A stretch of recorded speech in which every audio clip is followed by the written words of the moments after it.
This draft's going to be fun. Where Marvin Harrison goes, I think that's a major question. I'm gonna stick with. I think he should go to New England. To me, the New England Patriots have missed on just so many guys over the years that why not get the one thing that's as close to a sure bet? So I think New England taking Marvin Harrison. I think Marvin Harrison to New England should be the pick. But yeah, it's New England, who knows what New England's going to do in this draft? They got some options on the table. Maybe they sit at 3. It seems like Jane Daniels is going to go 2 to the Commanders. Maybe they sit at 3 and take Drake May. Maybe New England trades down. Whatever New England chooses to do in this draft, I think will have a big impact on the current, or on them in the recent years. Obviously, you could argue that for a lot of teams, but I think New England's in a position where it's like, spent a lot of money on free agency. You're kind of in that transition period now in the post-Belichick era. Tom Brady's been gone for a few years. So New England, to me, they kind of need to really make a statement in this draft as far as getting at least one key piece for the future, and then maybe drafting a bunch of other guys that'll be kind of your core guys as you move on and start to try to rebuild here. But yeah, I think that's the thing with New England. New England is just really, even since Tom Brady left, New England's just kind of been searching for elite playmakers. You notice even over the years when Tom Brady was there, they kind of slowly lost elite playmakers. Like Tom Brady had Randy Moss. I know that was going back years ago, but it seems like New England still had playmakers for a long time. Like look at when they won the Super Bowl. When they won the 2016 Super Bowl, you had Hightower. Hightower was a difference maker. You had it's like Gronk too, like Gronk, Hightower. They had guys outside of Tom Brady. I think New England still just really thirsting for another playmaker. And why I continue to advocate for them taking Marvin Harrison is because Marvin Harrison is just going to, that Marvin Harrison is going to make plays. I think one thing that's for certain with Marvin Harrison, barring an injury, he's going to be a good NFL player. I don't think anyone will question that statement that if Marvin Harrison stays healthy, he's going to be a good NFL football player. I think the question comes in is, can he be an elite player? Can he be like a multi Pro Bowler? Can he be a potential gold jacket guy? I think that's the question for Marvin Harrison. But that at the very least he's going to be a good player who's going to create plays. And that's what Hightower, Gronk, Tom Brady, obviously, when they were having so much success, they just had a multitude of those guys. It wasn't just Tom Brady. Like you look at 19 when they lost.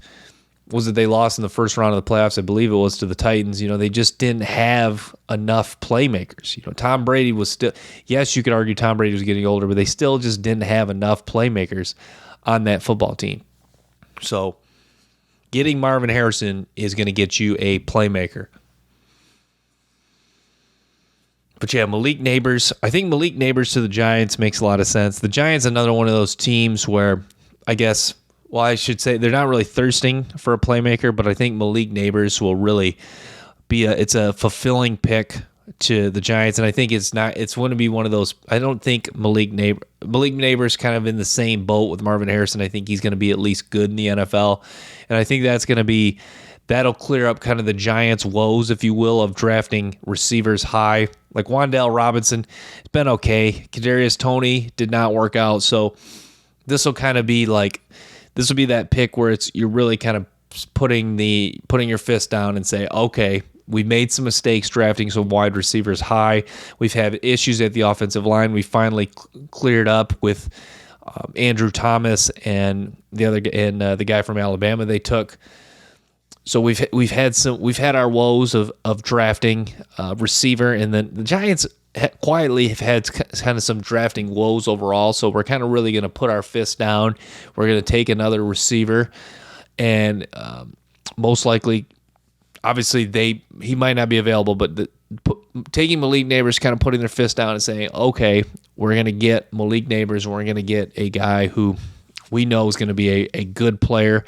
Is going to be a good receiver like Marvin Harrison, who's going to make plays, and it's just going to be at the very least a good football player, even if he never develops into a Pro Bowler, gold jacket type of guy or if he never develops into a multi-time Pro Bowler, several-time All-Pro, Gold Jacket type of player, he's going to be a good receiver who's versatile, can play in the slot, play on the outside, and just create and make this offense more dynamic. So Malik Neighbors, a pick for the Giants that could be a really, really strong pick.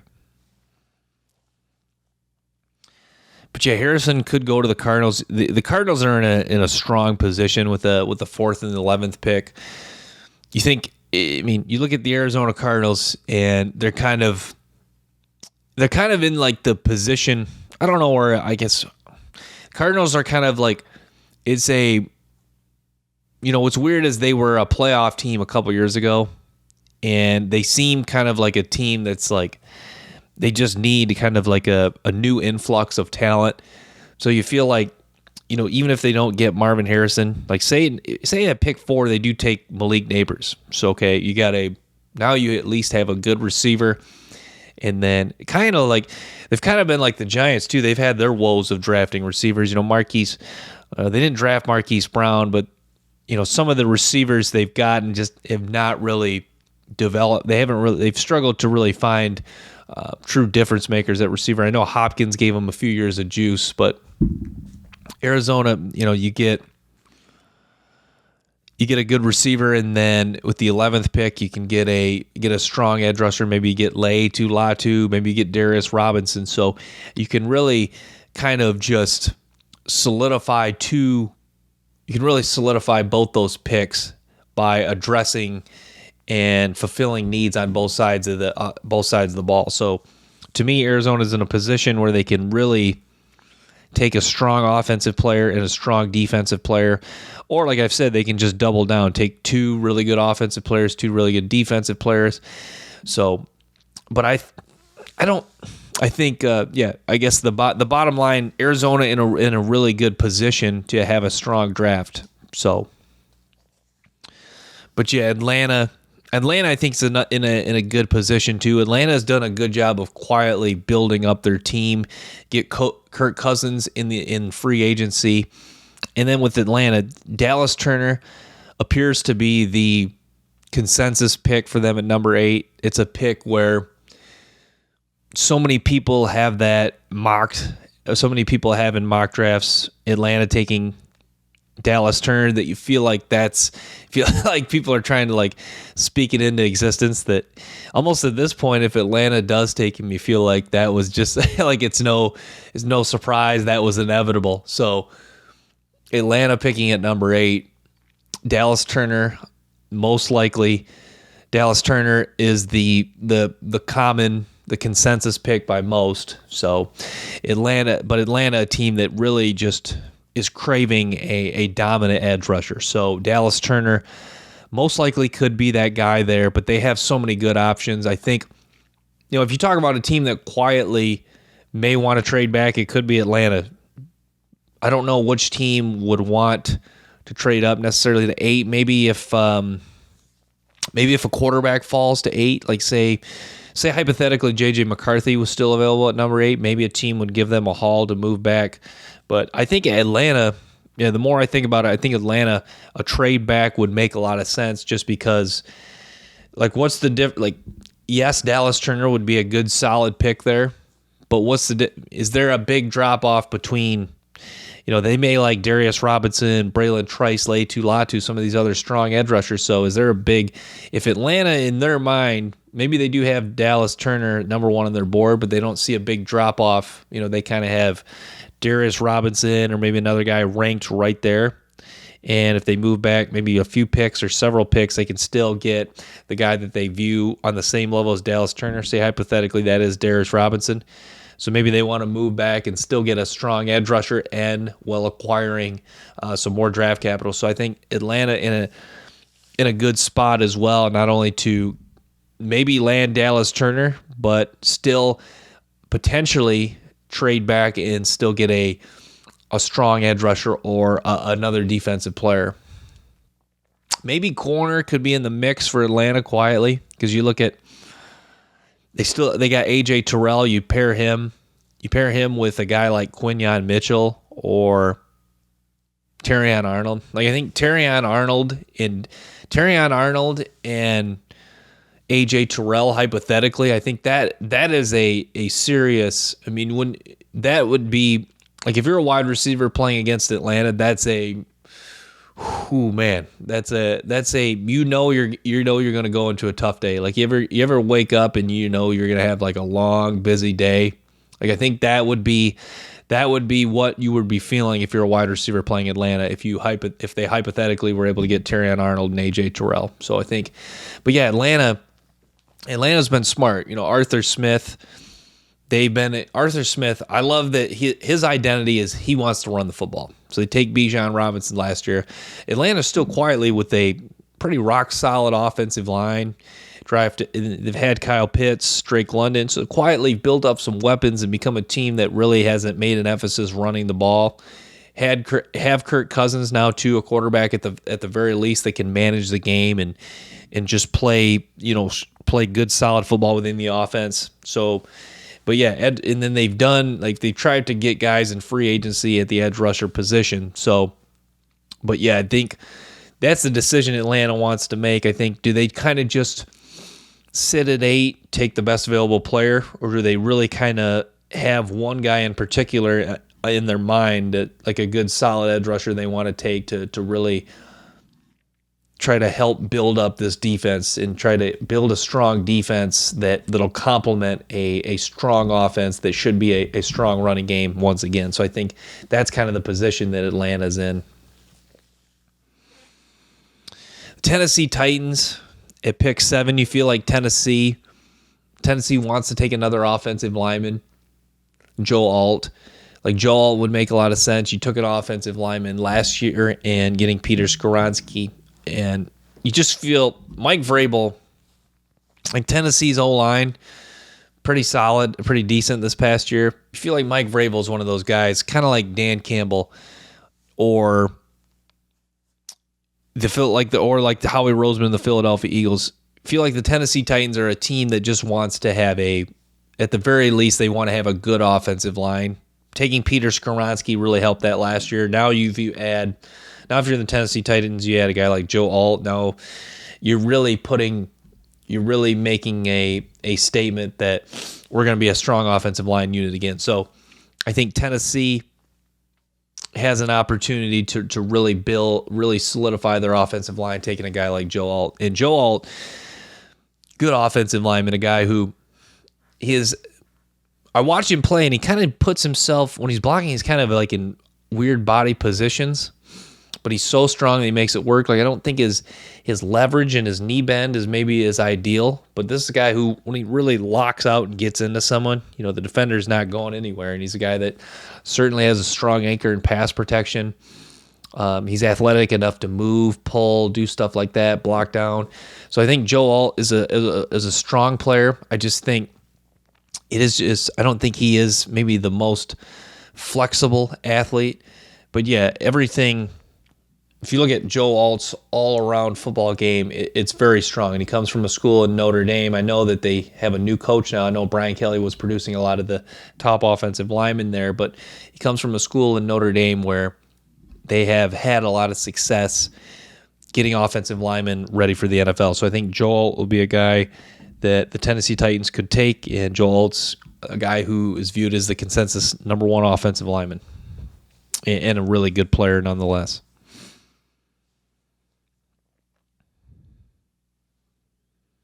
But yeah, Romo Dunze, the Bears at 9 could take Romo Dunze. I think that would be a fun pick for the Bears.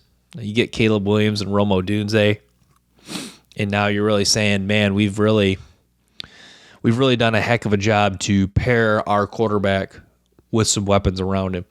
And I think Romo Dunze, Caleb Williams, I think hypothetically that could be a really strong rookie quarterback wide receiver duo. I think that would be one that people would be like, maybe it won't be elite right away. Maybe it'll have kind of some highs but some lows as well. But I think that's a pairing that people could be talking about if both those guys work out. And if obviously obviously if those guys are both drafted, that could be a pairing that'll be a really strong connection for a long time.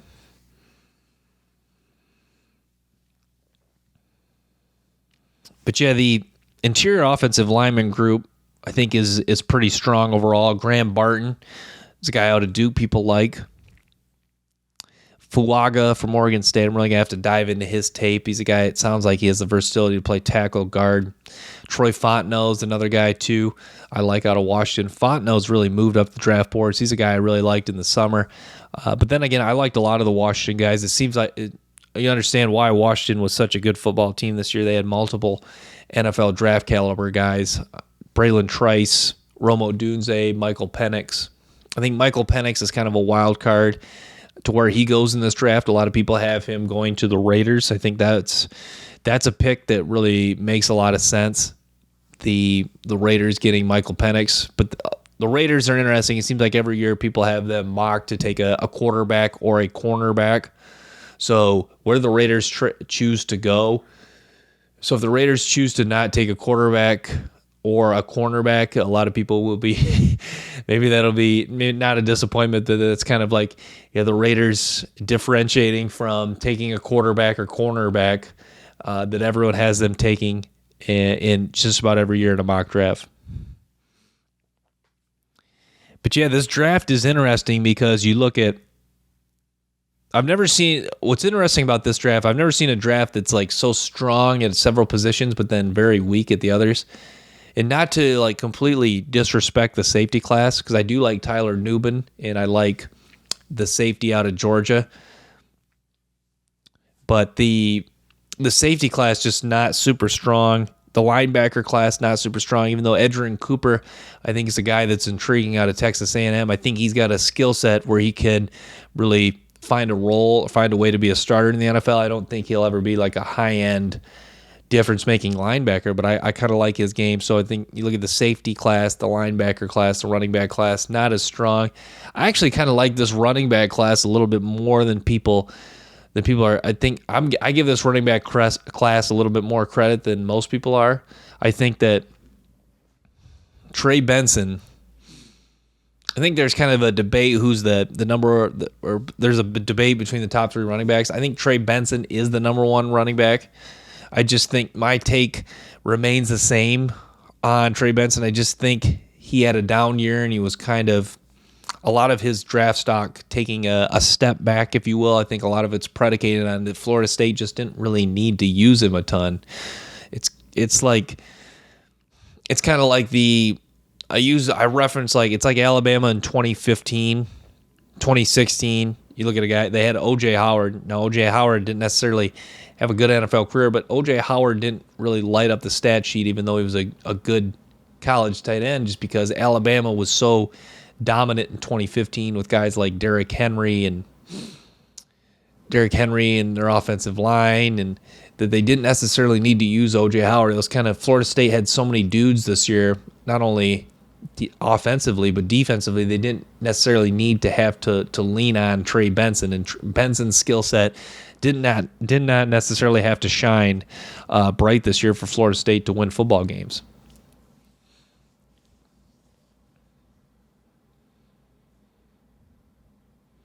But yeah, the defensive tackle class.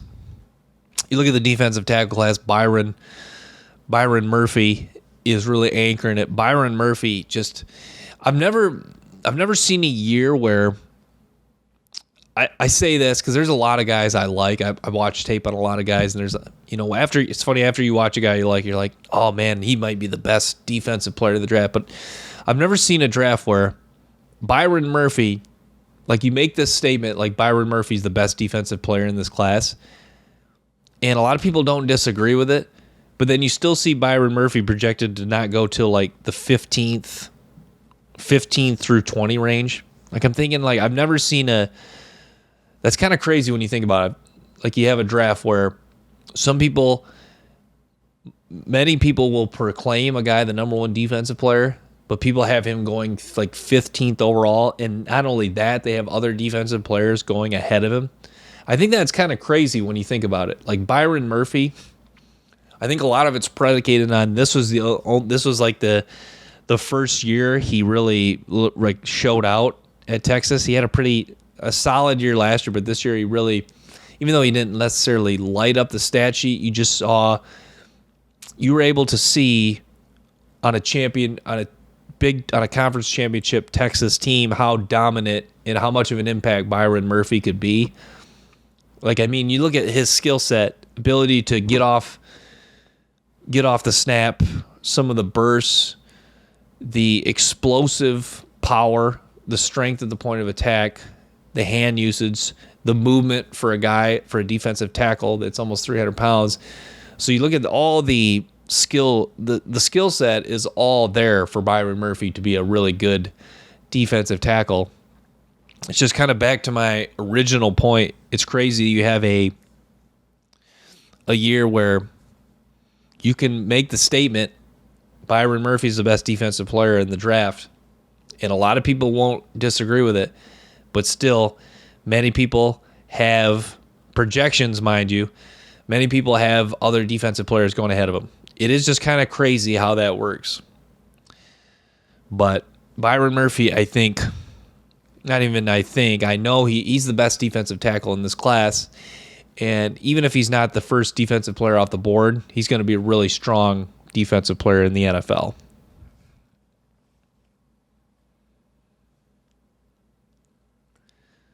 But yeah, the quarterback class, I think this quarterback class is really good. Bo Nix is a guy I liked. I'm not, maybe almost kind of reevaluating. I don't want to overthink it too much, but Bo Nix, I think, is a guy that's going to have to go to an ideal situation.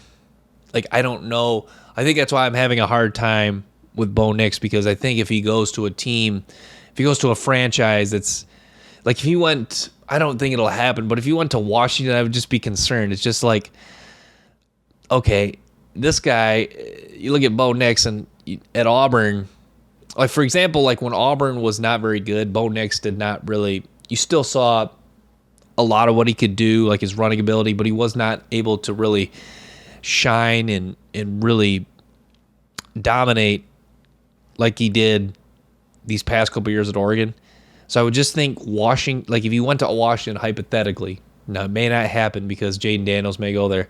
If you went to Washington hypothetically, I would really be concerned because they just I don't think there would be a lot around Bo Nix for him to really shine. But if he went, the Raiders could be a fit for Bo Nix just because the Raiders' offensive line's not terrible, and he would at least have some weapons, and he'd at least have a defense, or at least have an edge rusher in Max Crosby that I think, not that I guess an edge rusher really helps a quarterback too much, but I think at least that would be, at least Max Crosby is like at least another core piece on the Raiders that they still have. So the Raiders, even though maybe it's not a more ideal situation than Washington hypothetically, I think there's enough there with the Raiders that I think he could make it work. But yeah, there's just like Washington, for example, there's just some teams where it's just situations that might not be ideal for Bo Nix. I guess the main point I'm trying to hit on with Bo Nix is I think he's a guy who needs at least a solid to good unit around him in order for him to have success in the NFL. Like, I think that's why a lot of people, like when you're talking about ranking quarterbacks, I think that's why no one has Bo Nix as the number 1, even 2 quarterback. Not a lot of people do. He's mostly the consensus 3, 4, 5, just because I think a lot of people, even though they haven't necessarily said it, get that vibe with Bo Nix that he needs pieces around him in order to have success. I don't think he can be a guy where, I think that's why Caleb Williams, even though there's been pushback, I think that's the thing with Caleb Williams. I think Caleb Williams is a guy that could be like Mahomes. He could have the ability to succeed, be elite in a particular non-ideal situation. Hence the Chicago Bears. I think that's why the Chicago Bears, it appears, based on all the information we've gathered, are all in on Caleb Williams, is because they understand this is a type of guy, this is a type of talent that could clear up a lot of the issues with this team, and a guy that could potentially be elite and really take us to heights we're trying to go, aka the playoffs or a division championship. So, yeah, bottom line, I think Bo Nix, a good quarterback, but I think an ideal situation is what will make Bo Nix's skill set shine. But yeah, I really like talking about the cornerback position. I think Terrion Arnold's a guy that I really just have to stand up and say he's the top corner. I think Quinyon Mitchell is really tempting to have as the top corner, but I think there's just too many. Quinyon Mitchell, he's the guy I worry about. He kind of reminds me, not necessarily of Bo Nix, but I don't know how to really compare or how to really kind of articulate how I feel about Quinyon Mitchell. I think how I feel about Quinyon Mitchell is, I think he's a guy that I don't think realizes how good he could be. And I don't mean that as a complete slap in the face, but you worry with those guys. Like, I'd not to say he's like a fierce competitor because he looks competitive on tape, but like the guys that don't realize how good they can be, you always kind of just worry with those guys that they never really can utilize their skill set to the maximum. Like, I think Terrion Arnold, I guess comparing Mitchell to Arnold, I think Mitchell has a higher upside I think he has a stronger skill set. I think he has better movement skills, but I think Terrion Arnold is a guy that the way you get the vibe from the way he plays, that this guy understands that he maybe isn't the most freakish physical specimen, but he just pours everything he has game in, game out when you watch him. Like the play against LSU stands out where he just, with no second thought, just took on a blocker, really just throwing his body around to make I think it was a tackle for loss. And just some of the ways this guy just plays. He is the cliche of plays every play like it's his last. I think that's why Terrion Arnold, I think, probably will go before Quinyon Mitchell. I think some NFL teams are just going to love the aggression this guy plays with. Arnold kind of reminds me of Witherspoon last year. You could argue Witherspoon did have a really good year, but you could argue even Witherspoon was not maybe even the most like freakish athlete. I think he did run some good times. What was he, like low 4.4s?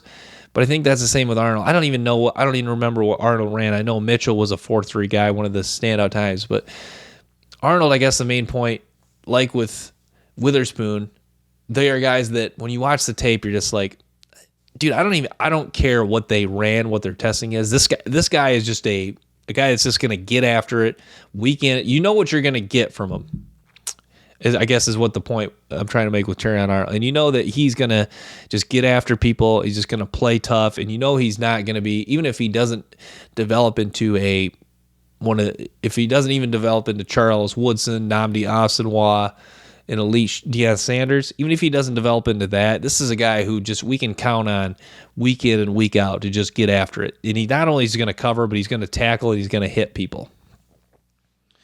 And that's the other thing. I think that's an NFL team is going to have to really look at, is this a guy, do we want a guy that can tackle too? Some NFL teams place some more emphasis on that than others, but an NFL team that's picking high that wants a guy that can tackle and play aggressive in run support, then Terrion Arnold's your guy.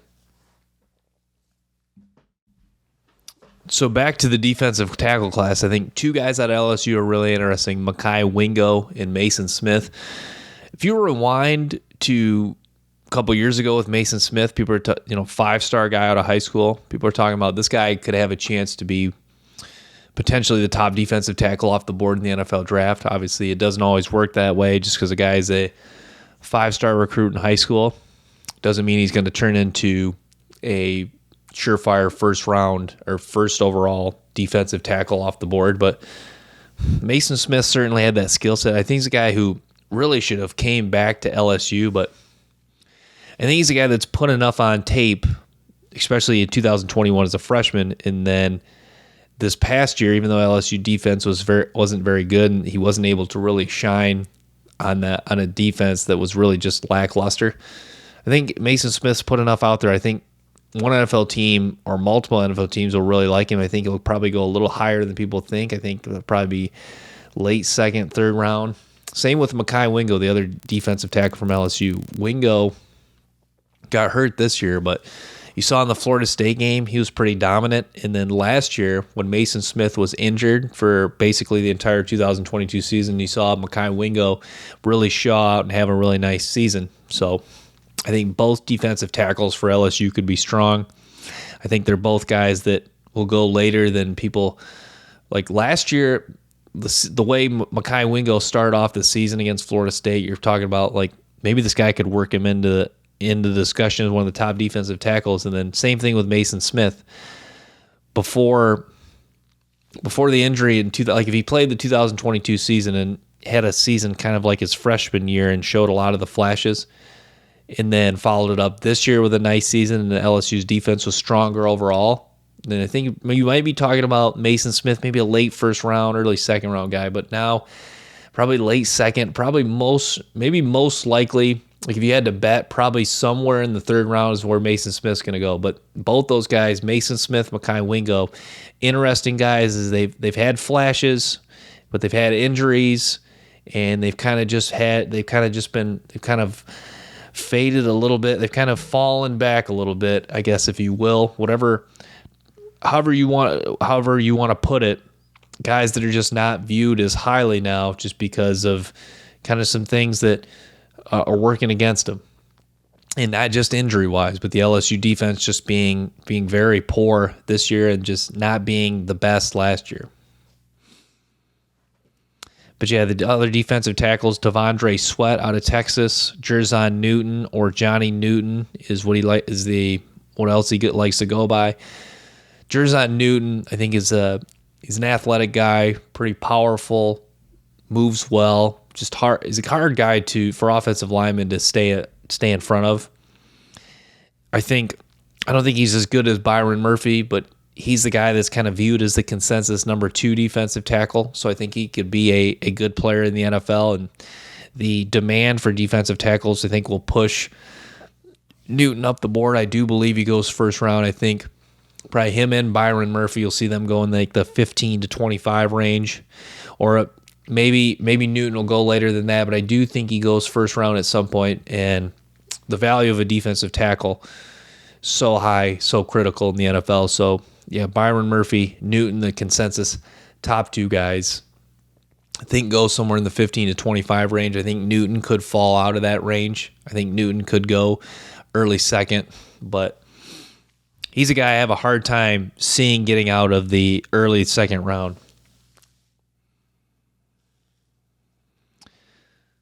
But yeah, you look at the draft order, and you do think there probably is a lot of trades. Like the most common trade we've discussed here is the Vikings trading up to get J.J. McCarthy. I think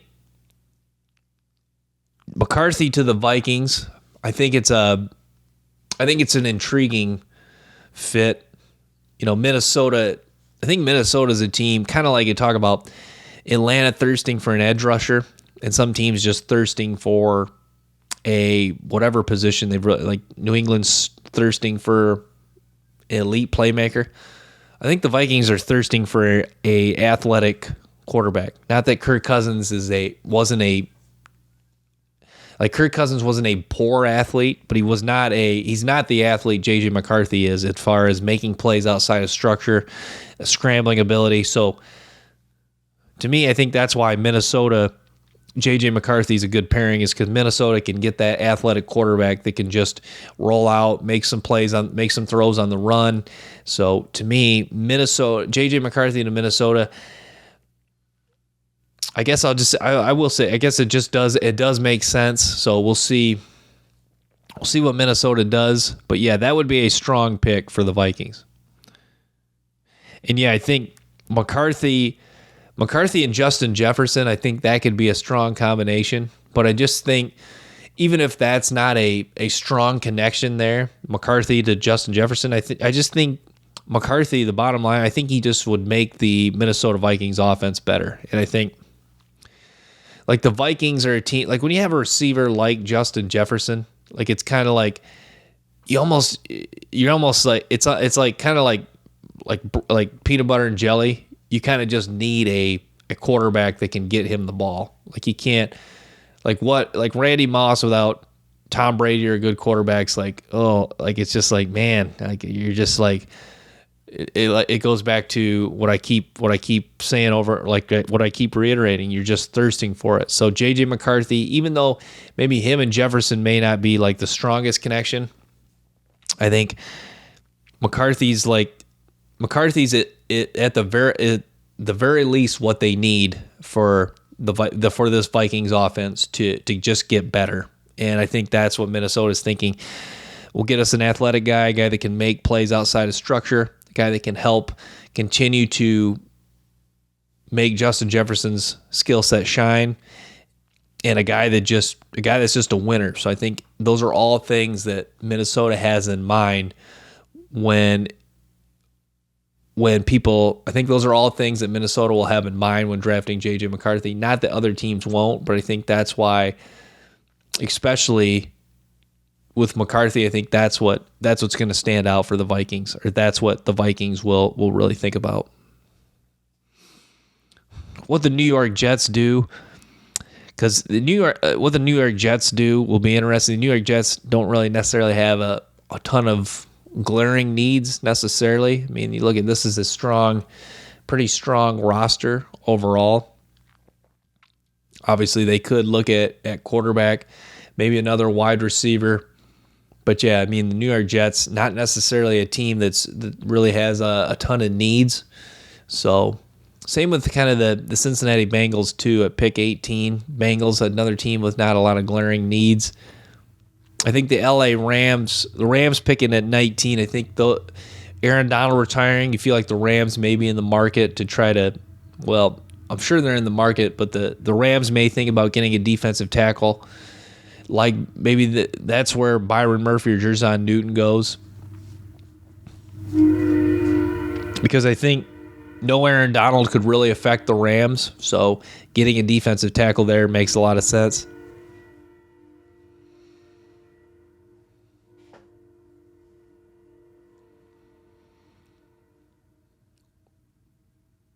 But yeah, this draft is interesting. I don't think it's as strong on the defense as people think. I think even though Brock Bowers, Marvin Harrison, some of the elite playmaker and the quarterbacks are really anchoring this draft and getting a lot of the hype, I think that's what's kind of making people not really look too closely at how the defense is kind of lacking a little bit. I think the edge rusher position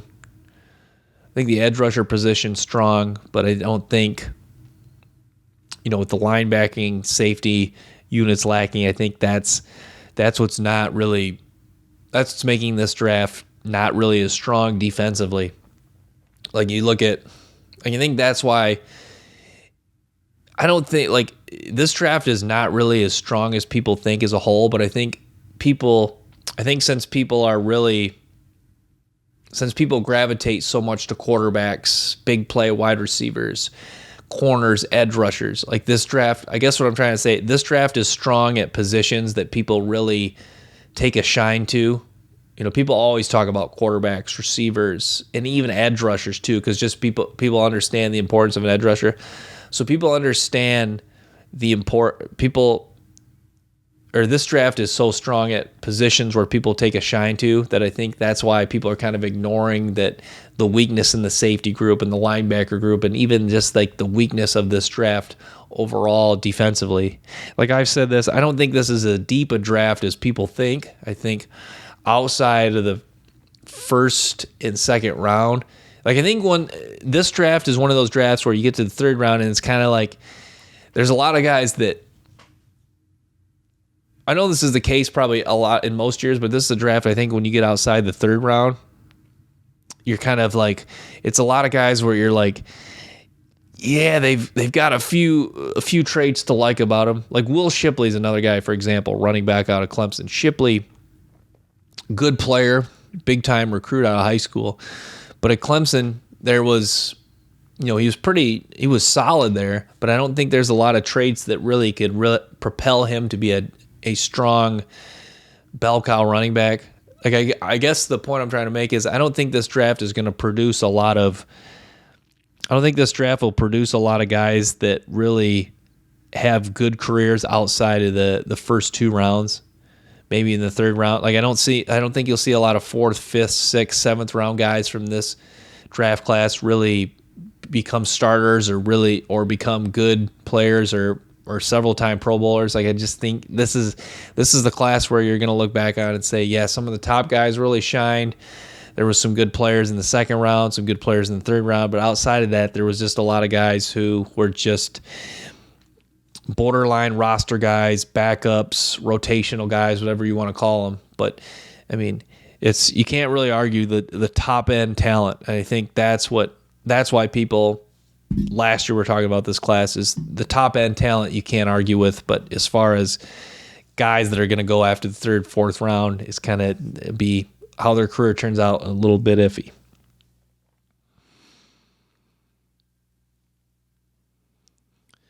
But yeah, I'm going to wrap at that. Thanks for tuning into the Brant Parshall Show. Stay tuned for more episodes and clips from the show. Till next time, peace.